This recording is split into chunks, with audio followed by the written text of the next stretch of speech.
אתם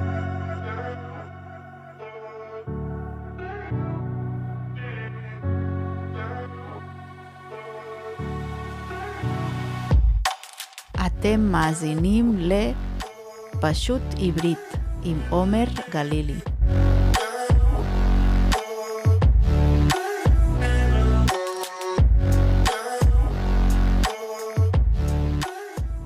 שלום לכם מאזינים יקרים. מה הולך? מה המצב? אני מקווה שהכל אחלה. ועובר עליכם יום דבש. אז ברוכים הבאים לפרק מספר 17.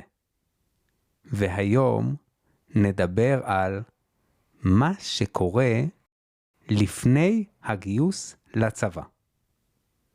לפני הכל, חשוב לי לומר לכם שכל המידע שאני אומר כאן בפרק הוא לא סודי בכלל. הכל מפורסם בצורה גלויה, זאת אומרת פתוחה, גם באתרים הרשמיים של הצבא. ועוד דבר קטן, אם אתם אוהבים את הפודקאסט ואתם מרגישים שהוא עוזר לכם ללמוד עברית, אני מזמין אתכם לתת לו דירוג בספוטיפיי, וגם לעשות עוקב. זה חשוב מאוד. הסיבה שאני מבקש מכם לעשות את זה, היא שזה עוזר לי להגיע לעוד אנשים. טוב, אז יאללה. מספיק כבר עם ההקדמות. תרימו את הסאונד בטלפון בעוד כמה קליקים, ותצמידו את האוזניות עמוק לתוך האוזניים, כי אנחנו מתחילים.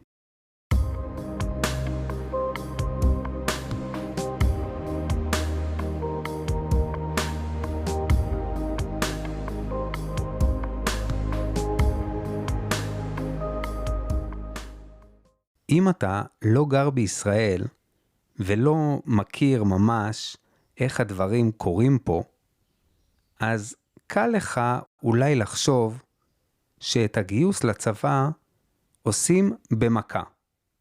זאת אומרת, ברגע אחד, שכל נער ונערה בישראל שמסיימים את בית הספר התיכון, ישר עולים על אוטובוסים שלוקחים אותם אל הצבא.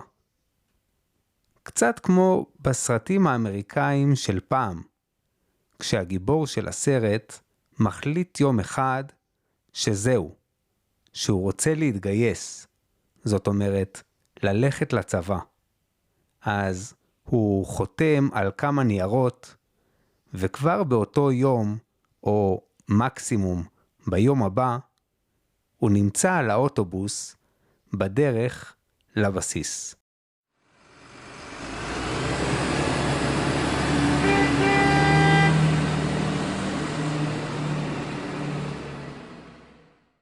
אבל בישראל, מדינה שבה השירות בצבא הוא חובה, זה ממש לא עובד ככה.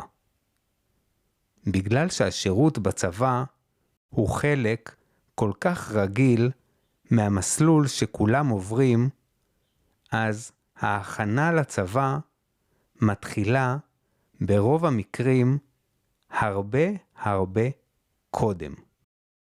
מתי? אם להיות כנים, זאת אומרת, אם להגיד את האמת, ההכנה לצבא מתחילה כבר מגיל צעיר מאוד.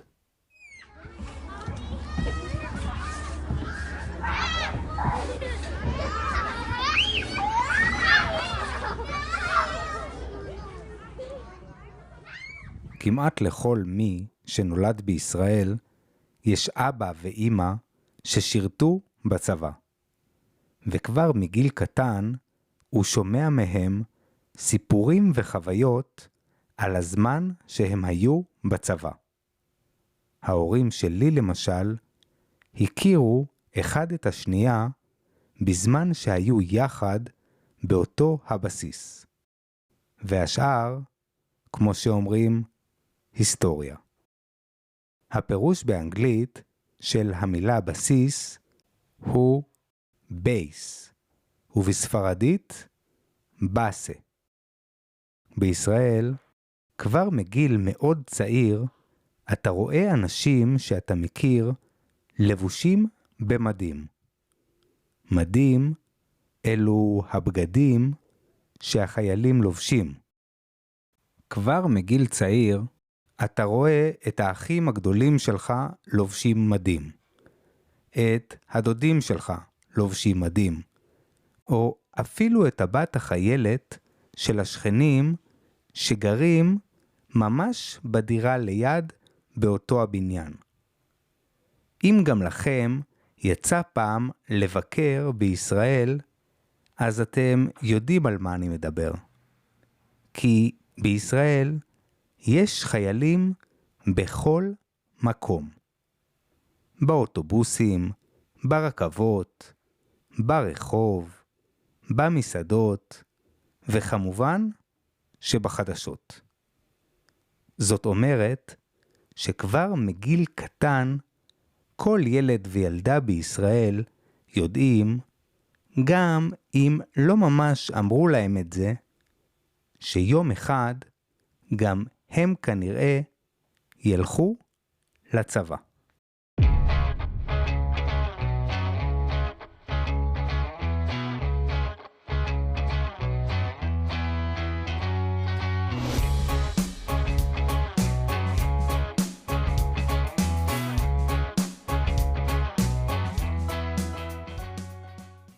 אבל מתי באמת מתחיל הקשר עם הצבא? זאת אומרת, מתי הצבא בא לאנשים ואומר להם שהם צריכים להתגייס? אז ככה, המפגש הראשון של נערים ונערות עם הצבא קורה בגיל 16.5, בזמן שהם עדיין לומדים בבית הספר. בגיל הזה, כל נער ונערה שמתאימים לגיוס, מקבלים מכתב מהצבא שנקרא צו ראשון. צו ראשון באנגלית זה draft notice, ובספרדית אפשר לתרגם את זה כ-primera citación para el servicio militar. הצו הראשון הוא מסמך חוקי. זאת אומרת שאתה חייב לעשות את מה שכתוב בו, וגם להגיע לאן שאומרים לך. אז מה בעצם עושים בצו הראשון הזה? ולמה הוא כל כך חשוב? אז ככה, היום של הצו הראשון הוא יום שלוקח בין 4 ל-6 שעות. ובזמן הזה, כל נער ונערה עוברים בכמה תחנות. התחנה הראשונה היא בדיקות רפואיות.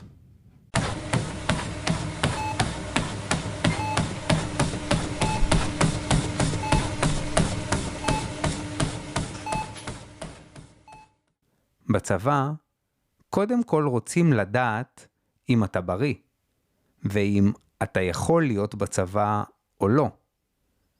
כי יש אנשים שהצבא יעדיף פשוט שלא לגייס.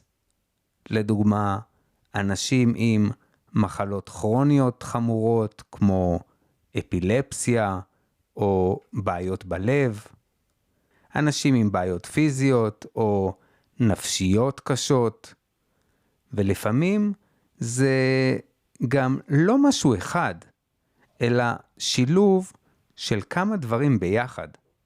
כי בסוף הצבא מחפש אנשים שהם סך הכל בריאים, ולא כאלה שנמצאים יותר בבתי החולים מאשר בבסיס, או כאלה שאם תיתן להם נשק, אז יכול לקרות איזה אסון. הבדיקה הרפואית שעושים בצו הראשון לא רק קובעת אם אותם נערים ונערות יכולים להתגייס לצבא, היא גם קובעת את הפרופיל הרפואי שלהם. פרופיל זה סוג של ציון. זאת אומרת, מספר שהצבא נותן בהתאם למצב הבריאותי שלך. המספר הזה קובע איזה תפקידים אתה יכול לעשות בצבא.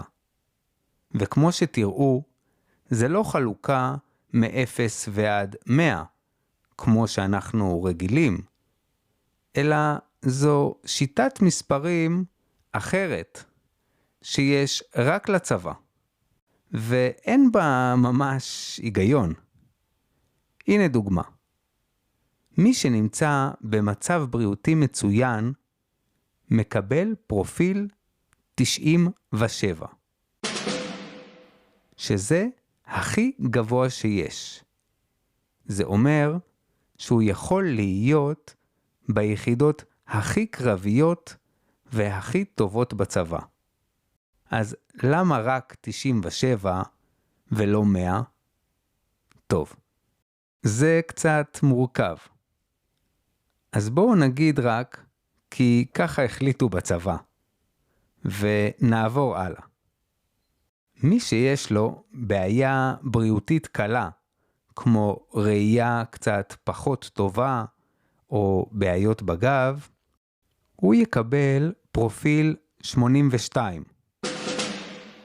הוא כן יוכל להיות לוחם, אבל יש יחידות ותפקידים שאליהם הוא לא יוכל להגיע. באופן הזה המספרים ממשיכים לרדת, עד שמגיעים לפרופיל 21. ומי שמקבל אותו לא יכול להיות בצבא. לפחות לא כמו כולם. וכדי לשרת, הוא צריך לבקש אישור מיוחד מהצבא. רגע, למה דווקא המספר 21 ולא 0?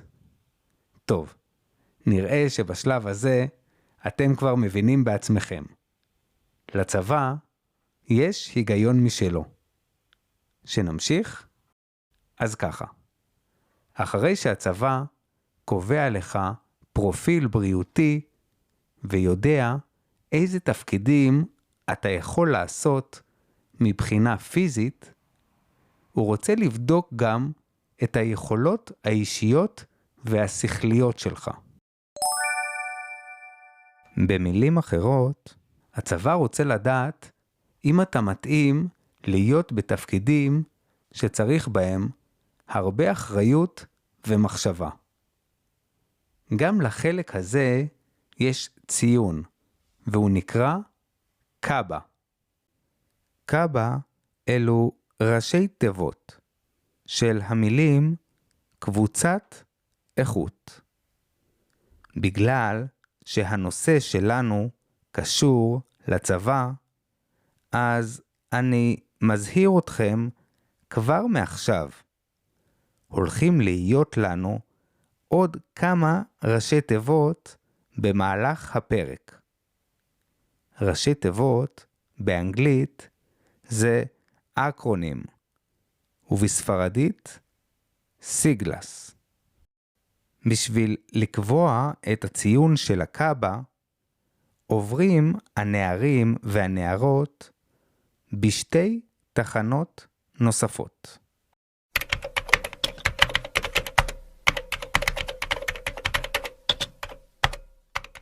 התחנה הראשונה היא מבחן מול המחשב.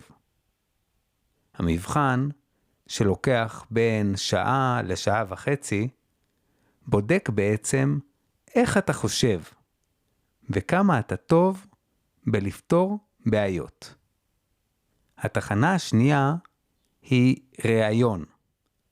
ראיון הוא בעצם שיחה שלוקחת בין 15 דקות לחצי שעה עם חיילת שעברה קורס מיוחד. התפקיד שלה הוא ללמוד אותך ולהכיר אותך יותר טוב. השיחה מתנהלת בצורה זורמת ונעימה. זה לא חקירה או ראיון עבודה. היא רוצה לדעת איך אתה מסתדר בבית עם ההורים, מה אתה אוהב ללמוד בבית הספר, מה אתה עושה בזמן הפנוי, ועוד מלא שאלות מהסוג הזה. בגדול, היא רוצה להבין דברים שהצבא לא יכול לדעת רק ממבחנים. כמו למשל, איך אתה מדבר, איך אתה חושב, והאם באמת יש לך מוטיבציה גבוהה לשרת בצבא. בסוף היום של הצו הראשון, הנערים והנערות חוזרים הביתה. והצבא בודק את כל הפרמטרים שלהם. הפרופיל הרפואי, המבחן והראיון. לפי שלושת הדברים האלה, הוא קובע מה התפקידים שהוא יכול להציע להם. לכל אחד יש אפשרות לבחור עד 15 דברים מבין כל האופציות שהצבא מציע. אבל זה לא אומר שבטוח אתה הולך לקבל משהו מזה. כי יכול להיות שלתפקיד שאתה רוצה צריך לעשות עוד מבחנים, ואולי אתה לא תעבור אותם. ויכול להיות שיחליטו לתת לך תפקיד אחר, כזה שבכלל לא רצית, או לא חשבת עליו, כי חסר לצבא אנשים, או כי גילו פתאום שאתה יכול להיות האדם המתאים.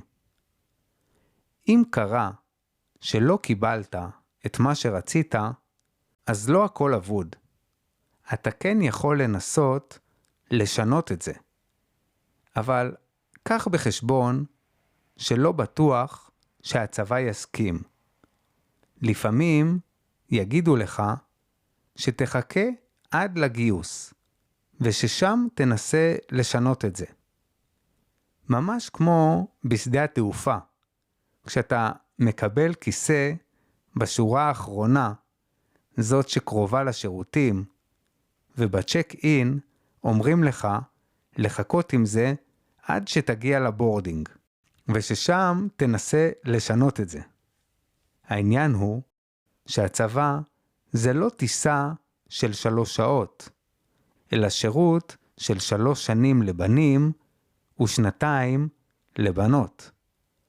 זאת תקופה מאוד מאתגרת, וממש ממש לא פשוטה, ובגלל זה כדאי מאוד להתעקש ולמצוא משהו שיכול כנראה להתאים לך.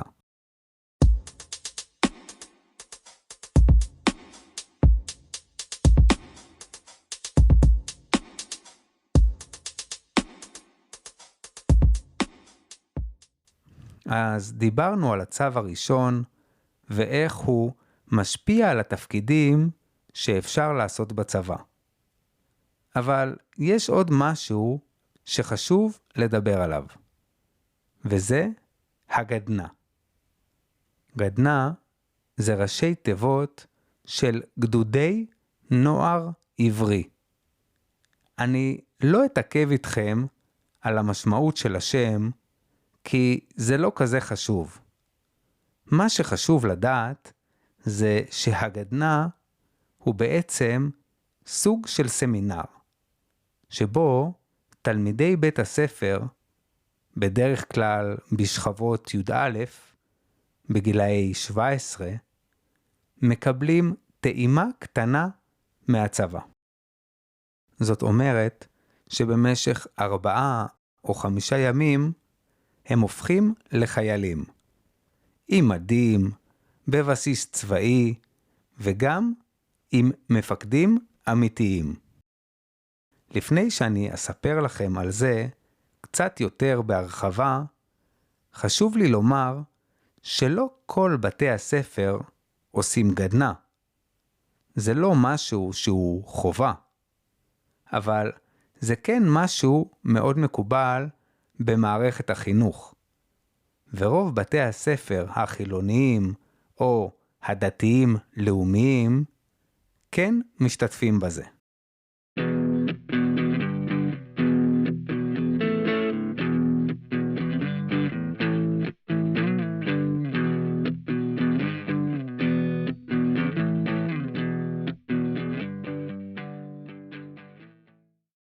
אז מה קורה בעצם בגדנ"ע?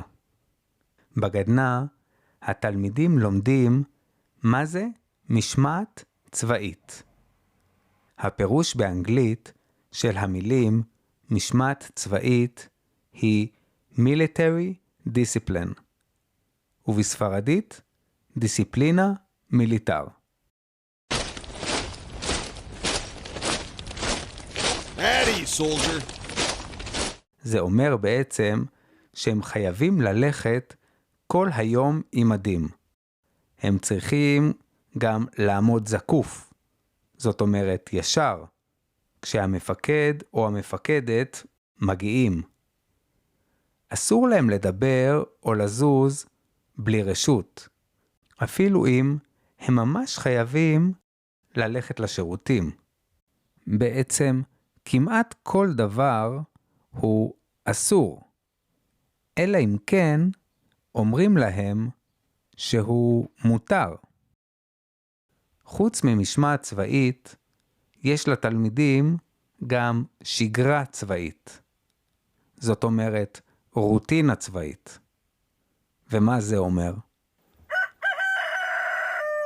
שכל בוקר קמים ממש מוקדם, ומתארגנים מאוד מהר.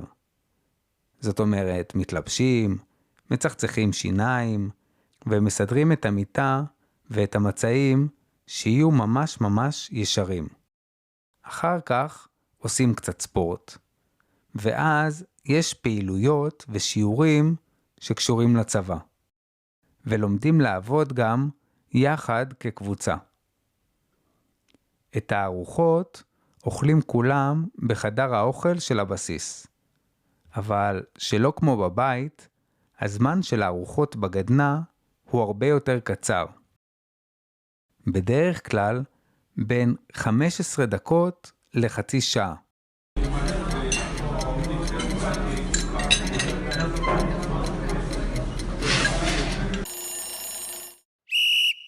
כל יום בגדנ"ע נגמר בסביבות 7 או 8 בערב. ואז לתלמידים יש זמן להתקלח, לדבר ביניהם, וגם להתקשר להורים, שבטוח מאוד מאוד מתגעגעים. אבל זה לא ממש חייב להיות ככה. כי אם התלמידים לא יתנהגו כמו שצריך במהלך היום, אז המפקדים יכולים להעניש אותם, ולהוריד להם מהזמן שהם יכולים להיות בטלפונים, או מהזמן שהם יכולים להסתובב ולדבר עם חברים מחוץ לאוהל שלהם. כל מורה שמלמד בבית ספר היה שמח מאוד אם היו נותנים לו את הכלים האלה כדי לקבל יותר משמעת בכיתה. רגע, הזכרתי פה את המורים, אבל איפה הם בכלל?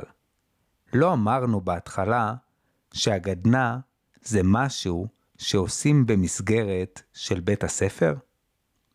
אז ככה, בדרך כלל, מי שמלווה את התלמידים לגדנ"ע, אלו המחנכות והמחנכים. זאת אומרת, המורים שאחראים על הכיתות. המחנכים שמגיעים לגדנ"ע, משתדלים בדרך כלל להתערב כמה שפחות, כדי לא להפריע לסמכות של המפקדים. סמכות באנגלית זה authority, ובספרדית אוטורידד. אני זוכר מהגדנ"ע שלי שאותו עשיתי לפני למעלה מ-20 שנה, איך המחנכות שליוו אותנו לא האמינו שדווקא התלמידים שהיו הכי מופרעים בשכבה, זאת אומרת, אלה שהפריעו יותר בשיעורים ועשו למורים יותר בלגן, איך דווקא הם הפכו פתאום לחיילים הכי טובים, לאלה שרצים הכי מהר, ואלה שעושים כל דבר שהמפקד או המפקדת אומרים.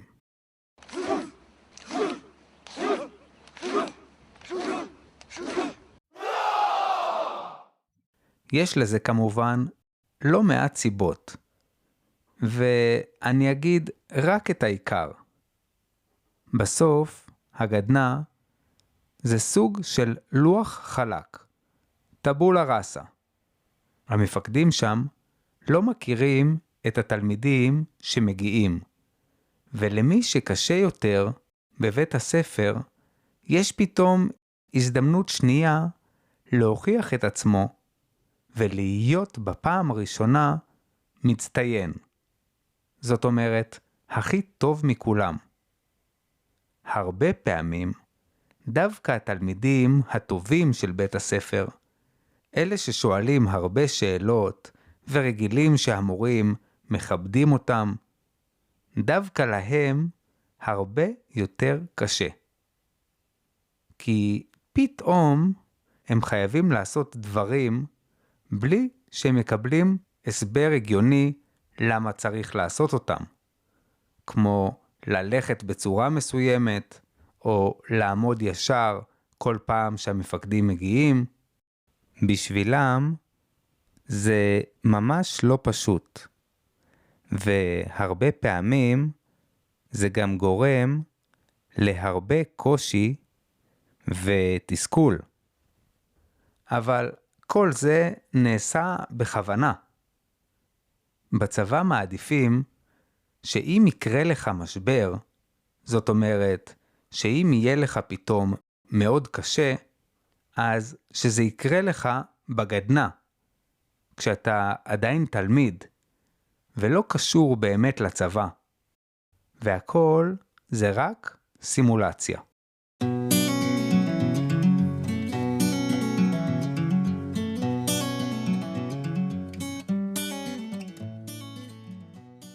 ביום האחרון של הגדנ"ע, האווירה משתנה. ביום הזה, המפקדים שוברים את הדיסטנס. זאת אומרת, מפסיקים להיות מפקדים, והופכים פתאום לאנשים רגילים.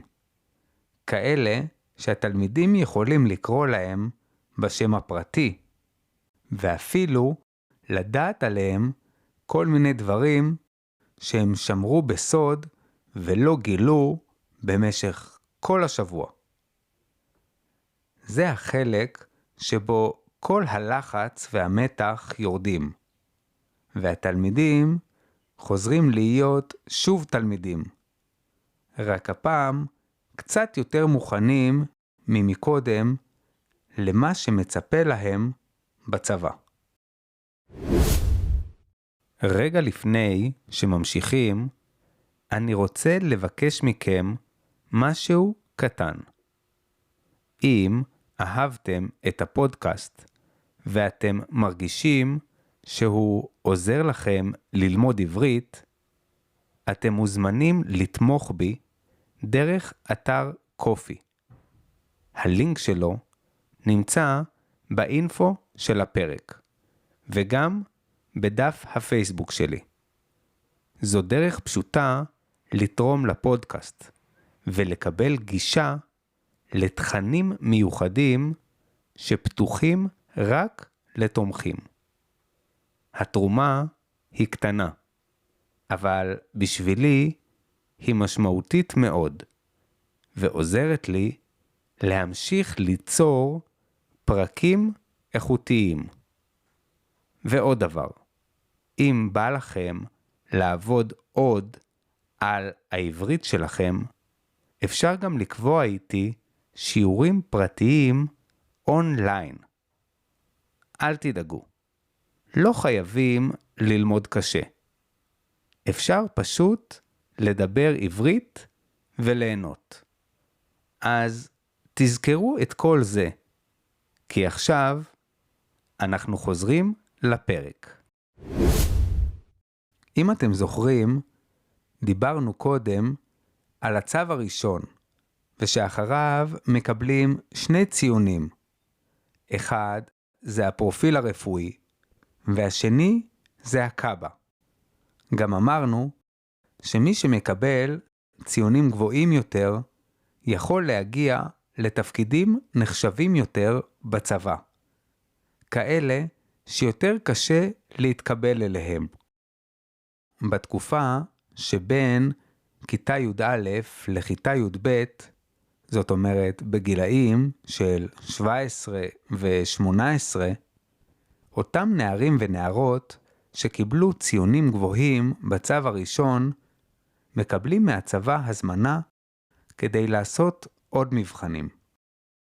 לבנים בריאים עם פרופיל רפואי גבוה, נותנים הזמנה ליום שנקרא יום סיירות. יום סיירות זה יום מיון ראשוני ליחידות העילית של הצבא. מיון, בהקשר שאני מדבר עליו כאן, נקרא באנגלית selection, ובספרדית סלקסיון. ביום סיירות, מה שבעיקר עושים זה לרוץ, לזחול ולסחוב שקי חול כבדים במשך כמה שעות טובות על הגב. מה שרוצים לראות זה בעיקר את המוטיבציה שלך, וגם שיש לך מספיק כושר כדי להמשיך לשלב הבא. אם אתה עובר את היום הזה בצורה טובה, תקבל הזמנה לעוד ימי מבחן ליחידות ספציפיות, כמו סיירת מטכ"ל, שייטת ושלדג. למי שרוצה לדעת עוד על היחידות המיוחדות האלה, אצרף לינק באינפו של הפודקאסט. רגע, ומה עם הבנות? אז ככה, גם לבנות יש הרבה מבחנים, כמו למשל ימי מיון ליחידות שונות במודיעין או סייבר, וגם לתפקידי הדרכה, כמו מדריכות צניחה או מדריכות נהיגה בהמרים. בנוסף, חלק מהתפקידים הקרביים פתוחים לבנות כמו לבנים, וגם הן יכולות לגשת למיונים, כמו קורס טייס לדוגמה.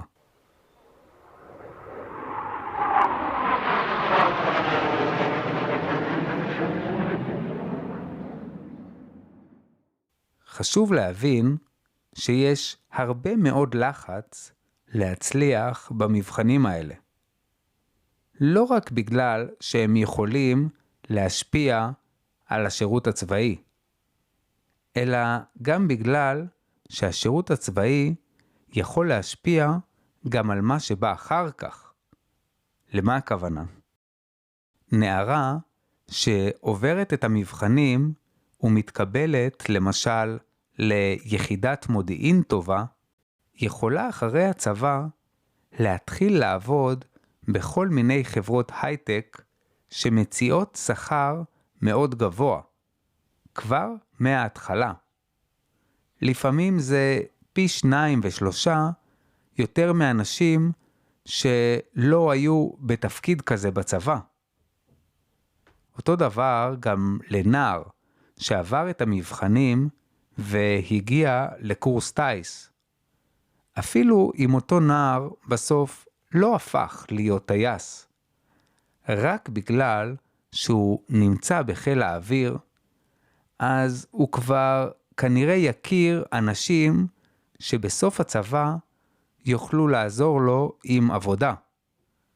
כי בסוף, ככל שאתה נמצא במקום טוב יותר, אתה בדרך כלל נמצא עם אנשים שיגיעו רחוק יותר. אז נסו שנייה לדמיין מה עושים המבחנים האלה לנערים והנערות שנמצאים בגיל ההתבגרות ועדיין לומדים בתיכון. קודם כל, זה גורם ללא מעט תחרות והשוואות. בזמן ההפסקות, השיחות העיקריות הופכות להיות מי קיבלה הזמנה ליחידה אחת, ומי קיבלה הזמנה ליחידה אחרת. מי עבר יום מיונים קשה ליחידת עילית? ומי זה שפרש, זאת אומרת הפסיק, כבר אחרי חצי שעה.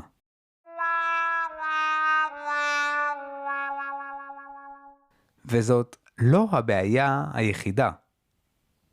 בניגוד לרוב העולם המערבי, ששם, בתקופה של סוף התיכון, התלמידים עסוקים בעיקר בלימודים, כי מיד אחר כך, הרבה מהם הולכים לאוניברסיטה. כמו שאתם כבר יודעים, בישראל הולכים לכמה שנים לצבא, ואחר כך הרבה גם בוחרים לצאת ולטייל בעולם. מה שאומר שלאוניברסיטה מגיעים בדרך כלל רק בגיל 22 או 23. ובשביל תלמידים בני 17, הזמן שלוקח להגיע לאוניברסיטה הוא בכלל לא נתפס. וזה גורם לזה שהמון תלמידים בישראל משקיעים פחות בלימודים, או שמחליטים ללמוד רק את אותם המקצועות שיעזרו להם לקבל תפקידים מסוימים בצבא. ואת כל השאר הם בוחרים להזניח. זאת אומרת, לא להשקיע יותר מדי. אפשר כמובן לדבר על זה עוד מלא. על הדינמיקה בין הצבא לבין אלו שעומדים להתגייס. אבל אין לנו זמן, ואנחנו צריכים להתקדם ולהגיע כבר ליום הגיוס עצמו. היום שבו הולכים בפעם הראשונה לצבא.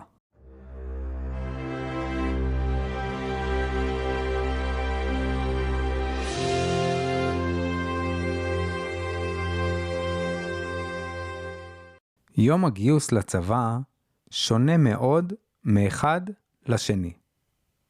הוא תלוי בגיל שלך, בתפקיד שקיבלת בצבא, ואם ביקשת לדחות את הגיוס בגלל סיבות מסוימות. אני למשל עשיתי שנת שירות, אז הצבא הסכים לדחות לי את הגיוס בשנה. מה שאני רוצה לומר זה שאפילו אם הלכת לצו הראשון עם חבר שלך, והיית עם כל השכבה ביחד בגדנה, זה בכלל לא אומר שאתה תראה מישהו שאתה מכיר ביום שתתגייס. יכול מאוד להיות שתגיע לבד. טוב, נו, לא באמת לבד. אתם יודעים למה, נכון?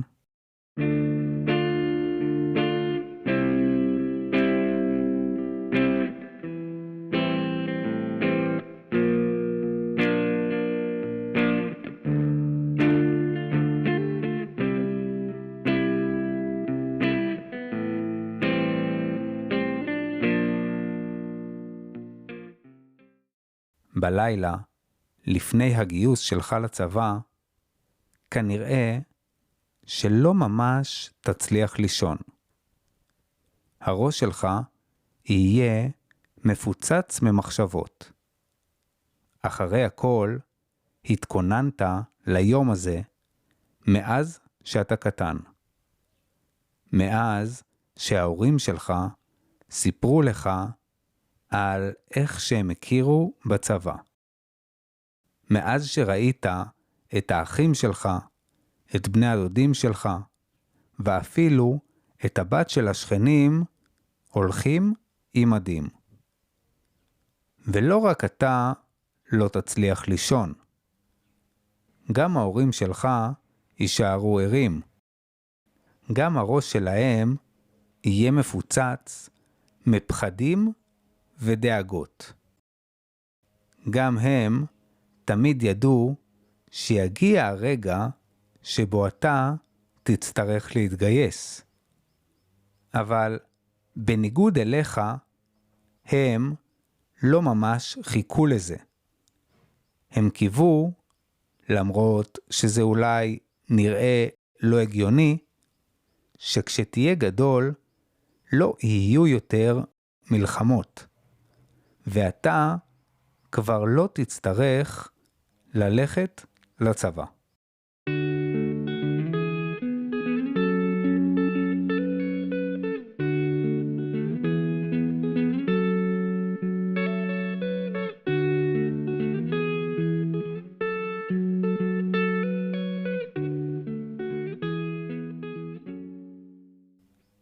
בבוקר, מוקדם, כשהדשא עדיין רטוב מהטל שירד בלילה, אתה תיקח את התיק הכבד ותעלה על המכונית יחד עם ההורים שלך.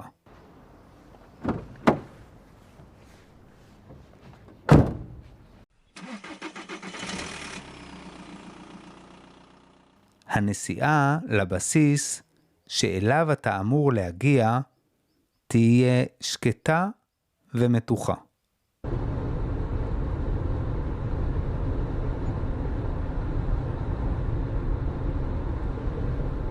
אבא ישחק את עצמו מרוכז בנהיגה, ומרוב לחץ יחליף כל הזמן את התחנות ברדיו. אמא כל הזמן תסתכל עליך דרך המראה, ותזכיר לך 1000 פעם להתקשר אליה כשאתה יכול, ולהגיד לה שהכל בסדר. ואתה, אתה חצי פה וחצי שם. מצד אחד, אתה פתאום קולט שזהו, שעוד רגע אתה כבר לא אזרח יותר, אלא חייל. וזה קצת מפחיד. לא כי אתה פוחד שיקרה לך משהו. על זה לא ממש חושבים בגיל 18. הפחד שלך הוא מהחופש שנגמר, ושאתה כבר לא תוכל לעשות את מה שאתה רוצה. אבל מצד שני, אתה גם ממש מתרגש, כי זאת הולכת להיות התחלה חדשה, כזאת שלא דומה לשום דבר שהכרת.